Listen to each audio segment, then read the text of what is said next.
Saiko, si no es mucha molestia, por favor, ya inicia todo.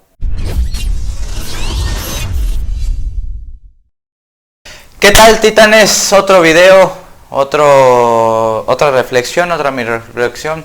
Vamos a empezar con el tema de hoy, que es bastante actual, bastante polémico también. Esto lo vengo estudiando más o menos hace unos meses, y quisiera comenzar pues analizando el tema como tal, ¿no? Salud mental y sociología. A mí me parece que para formarnos como psicólogos necesitamos estar todo el tiempo bebiendo de otras disciplinas, y creo que también es necesario desapegarse de la psicología para precisamente poder entenderla mejor.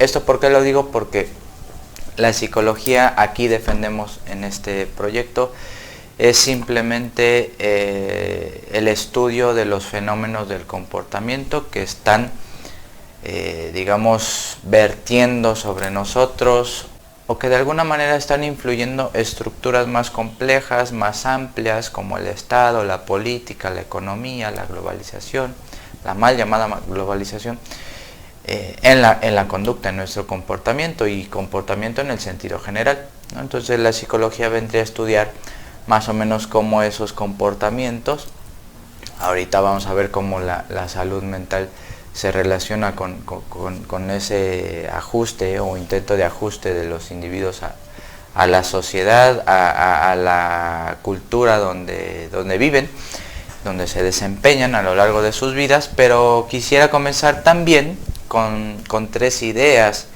que en psicología también vemos de manera muy efímera, muy superficial, pero que sí requiere de un análisis bastante complejo. ¿A qué me refiero? A que para entender un poco cómo la psicología se puede relacionar desde un punto de vista sociológico, habría que entender primero la interacción o la relación entre tres ideas, básicamente. Entre sociedad, ¿qué vamos a entender por sociedad? ¿Qué vamos a entender por cultura? ¿Y qué vamos a entender por socialización? Los psicólogos nos fijamos muchísimo en la socialización, pero generalmente se establece una socialización entendida desde un punto de vista universal, cuando esto es equivocado, porque no me voy a meter en cuestiones de definir qué es sociedad y qué es cultura, porque sería extenderme demasiado. Ya analizaremos posteriormente en otro video, pero vendría a ser cómo la socialización, desde el momento en que nacemos, incluso antes, dirían algunos psicoanalistas, uno ya está siendo parte de unas interacciones determinadas dentro, envuelto en ciertas normas, en ciertas reglas de convivencia, ciertas formas de educar, ciertas formas de hablar, etc. Y todo eso en algún punto nos permite a nosotros sobrevivir, adaptarnos y paulatinamente ir desarrollando nuestros planes de vida o lo que queramos hacer de nuestras vidas. Yo creo que ahí sería fundamental pensar cómo la sociedad, y aquí estoy entendiendo por sociedad política, no sociedad en sentido abstracto, está todo el tiempo interactuando, influyendo, para ver de qué manera nuestras interacciones con nuestros familiares, amigos, pareja, escuela, trabajo, jefes, etcétera, algunos grupos de cooperación, etcétera, pueden estar ahí configurándose. Ahora, aquí, pues evidentemente, cuando uno socializa de mejor o peor manera, pues evidentemente va a estar integrado de mejor o peor manera. Entonces, en este sentido, el integrarte a una sociedad, a una cultura, a un proceso de socialización, tiene que ver con qué formas y qué calidad de socialización tuviste a lo largo de toda tu vida. porque la socialización no es una cosa que acabe. También se nos ha enseñado que pues más o menos por ahí de la adolescencia, adultez, uno ya deja de socializar formativamente, ¿no? Pero esto es a lo largo de toda nuestra vida, aprendemos todo el tiempo a socializar. Esto es lo que refiere la integración del individuo en un pleno de un conjunto de individuos, de instituciones a las cuales de alguna manera tiene que insertarse, ¿no? Ahora, la sociología, pues evidentemente lo analiza desde distintas teorías como el funcionalismo, el estructuralismo, el interaccionismo simbólico, la teoría del conflicto y más actualmente las teorías postmodernas, que bueno, ahí entran las cosas relativistas culturales, etcétera. Pero bueno, lo que yo me quiero basar en este video es justamente un concepto que en mi investigación realicé para este video, que es el concepto de desviación de Anthony Giddens. Él nos habla que el asunto está en la conformidad, ¿no? En la conformidad no entendida como conformismo, sino como simple buen funcionamiento de un status quo que permita que los individuos estén conformados, es decir, aceitados, conglomerados en una unidad para que no se salga de control tanto el funcionamiento social de las personas, ¿no? Entonces, él plantea algo bien interesante, cómo las personas se tienen que adaptar de alguna manera u otra a las normas que se nos son impuestas. Entonces, la salud mental en este sentido, y no me quiero adelantar, tendría que ver con eso. De qué manera nos ajustamos lo más óptimamente posible a las normas y a la conformidad que permiten una regulación moral dentro de una época determinada. Esto va a variar, y aquí permítame el relativismo, va a variar de cierta sociedad política o cultura a otra, ¿no? Quizás en grupos de Estados Unidos funcionará de unas maneras precisamente el concepto de desviación, pero a lo mejor en Noruega vemos otro concepto de desviación, y a lo mejor en América Latina, en Hispanoamérica, entendemos otras cosas por desviación. Quiere decir muchísimas cosas lo que dictamina una normatividad establecida, y la normatividad establecida no viene tampoco del cielo. Es decir, no es tan abstracto, no están las normas en un mundo etéreo, sino que vienen precisamente de la regulación moral y funcional y estructural, por supuesto, de las instituciones. Entonces, ¿qué es la salud mental si no es que la búsqueda del ajuste relativo de los individuos a ciertos parámetros de normalidad, ya sea entendida como regulación emocional, ya sea entendida como asertividad, ya sea entendida como muchísimas otras cosas que ya tienen que ver con la posmodernidad? Pero aquí la cuestión es, ¿ese ajuste nos permite vivir mejor? ¿No? Ahí estaría el cuestionamiento, el vivir mejor. Entonces eso es lo que plantea básicamente Anthony Giddens, en el sentido de que pues, la regulación moral va a variar de una cultura, de una sociedad política a otra, pero que esas normatividades, esas instituciones que están de alguna forma envolviendo a los individuos, va a permitir el margen de libertad en mayor o menor medida, ¿no? Entonces, según la cultura, según la sociedad en la que nos encontremos, al establecer normas institucionales, perdón que sea tan repetitivo en esto, pero debe de quedar muy claro, las normas institucionales van a permitir que nosotros podamos decir, ok, esto se permite, esto no se permite, aquí se puede amplificar un poco más mi comportamiento, acá no, etcétera, ¿no? Entonces, eso es bien interesante de Anthony Giddens, que bueno, la desviación en este sentido sería qué tan inadaptado o desadaptado estás en esas normas, ¿no? Básicamente.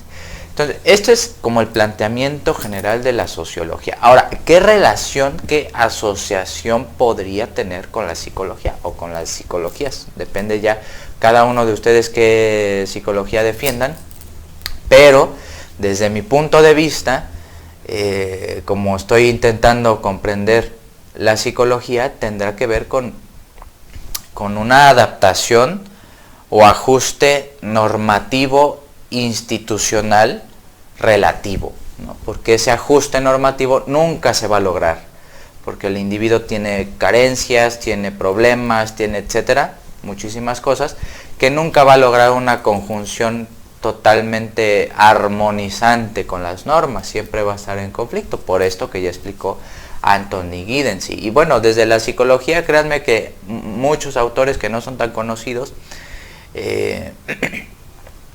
lo explican. Es decir, hay una especie de cómo las psicologías han intentado a lo largo de la historia ajustar, precisamente adaptar en algún punto los individuos a las normas. Pero ¿qué pasa cuando las normas chocan con la ética del individuo, con la moral de la época? Pues evidentemente problemas psicológicos.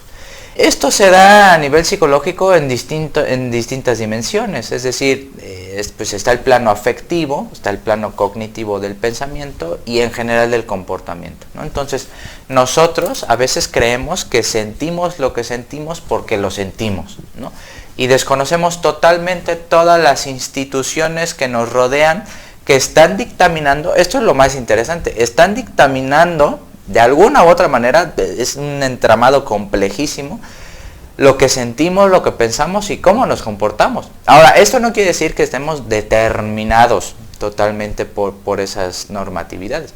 Claro que podemos sentir, tener afectos que pueden salirse de la norma que se nos impone, pero hay que reconocer esto. Las normas institucionales, incluso las instituciones, lo único que hacen es modelar nuestros afectos, modelar nuestros pensamientos, ¿no? Entonces, hacer evidente esto nos permite, paradójicamente, tener cada vez más un margen de libertad que nos permita sentir cosas que son irrelevantes, pero no nos permiten sentir cosas, o por lo menos plantearlas, problematizarlas o incluso criticarlas, ¿no? Entonces, por ejemplo, en la actualidad hay un culto a las emociones, ¿no? Parece ser que si no estás en contacto con tus emociones, pues no estás en contacto con tu ser, ¿no? Con tu ser en sí mismo.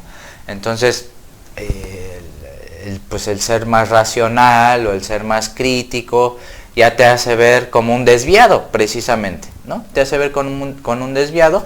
Y encima, fíjense aquí cómo ya se empieza a relacionar. La tiranía de lo políticamente correcto, etcétera, configura muy bien, prácticamente de manera perfecta, el culto a las emociones. Entonces, fíjense ahí cómo están siendo parte, ya sea si ustedes son víctimas o no de estas ideologías, pues despierten, ¿no?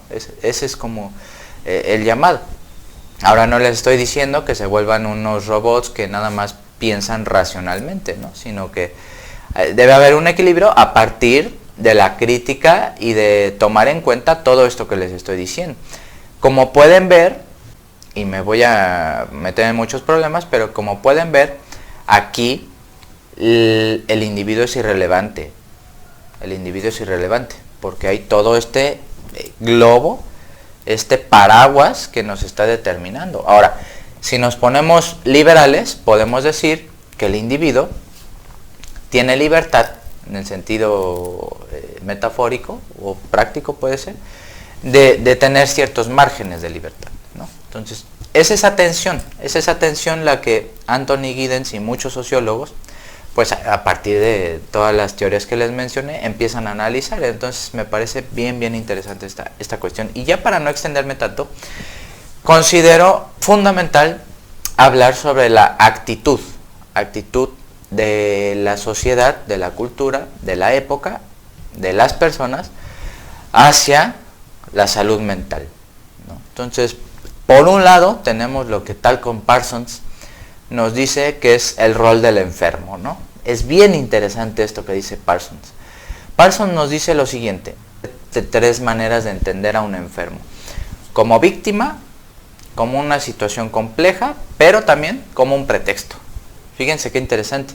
Como víctima en el sentido de que pues el enfermo mental no pidió ser enfermo mental, entonces de alguna forma es víctima del sistema, pero esto lo mete en unas situaciones en las que ese rol de víctima hace que de alguna manera se refugie en esa situación, entonces ya no haga nada, quede como un inútil, ¿no? Y esto pues viene con problemas familiares y lo que Pichon Rivière decía que era el síntoma de la familia, etcétera, ¿no?